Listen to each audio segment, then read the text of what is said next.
بسم اللہ الرحمن الرحیم۔ شروع کرتا ہوں اللہ کے بابرکت نام سے جو بڑا مہربان نہایت رحم کرنے والا ہے۔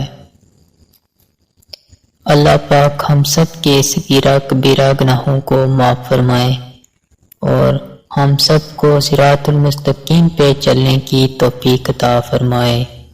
محترم ناظرین، ڈیلی اسلامی واقعات میں تمام دیکھنے والوں کو السلام علیکم۔ عشق رسول صلی اللہ علیہ وسلم کا عجیب واقعہ۔ شیخ الاسلام حضرت علامہ ظفر احمد عثمانی رحمۃ اللہ علیہ فرماتے ہیں کہ میں اس زمانے میں حج کے بعد مدینہ منورہ گیا۔ ہم لوگوں نے کھانا کھانے کے بعد دسترخوان کو لے کر ایک ڈھیر پر جاڑ دیا تاکہ روٹی کے بچے ٹکڑوں اور ہڈیوں کو جانور کھا جائیں۔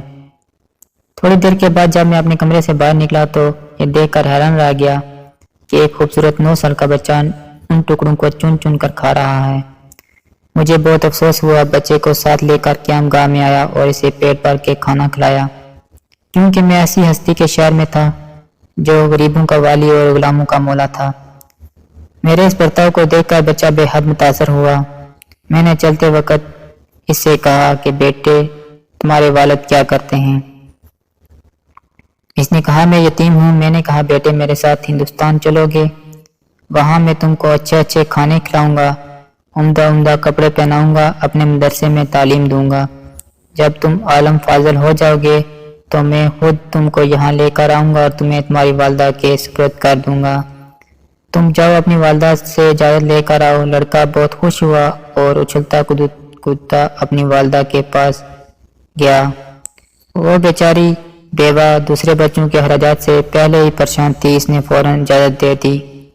بچہ فوراً آیا اور مولانا کو بتایا کہ میں آپ کے ساتھ جاؤں گا، میری والدہ نے اجازت دے دی ہے۔ پھر پوچھنے لگا کہ آپ کے شہر میں چنے ملتے ہیں؟ مولانا عثمانی رحمۃ اللہ علیہ نے بتایا یہ ساری چیزیں وافر مقدار میں تمہیں ملیں گی۔ مولانا کا بیان ہے، میری انگلی پکڑے پکڑے مسجد نبوی میں وہ میرے ساتھ آیا اور ٹھٹک کر رہ گیا۔ سرکار دو عالم صلی اللہ علیہ وسلم کے روضہ مبارک کو دیکھا اور مسجد کے دروازے کو اور پوچھا کیا کہ بابا یہ دروازہ اور روضہ بھی وہاں ملیں گے؟ میں نے اس سے کہا کہ بیٹا اگر یہ وہاں مل جاتا تو میں یہاں کیوں آتا؟ لڑکے کے چہرے کا رنگ بدل گیا۔ میری انگلی چھوڑ دی۔ بابا تم جاؤ، اگر یہ نہیں ملیں گے تو میں ہرگز اس دروازے کو چھوڑ کر نہیں جاؤں گا، بھوکا رہوں گا، پیاسا رہوں گا۔ اس دروازے کو دیکھ کر میں اپنی بھوک اور پیاس بجھاتا رہوں گا جس طرح آج تک بجھاتا رہا ہوں۔ یہ کہہ کر بچہ رونے لگا اور اس کے عشق کو دیکھ کر میں بھی رونے لگا۔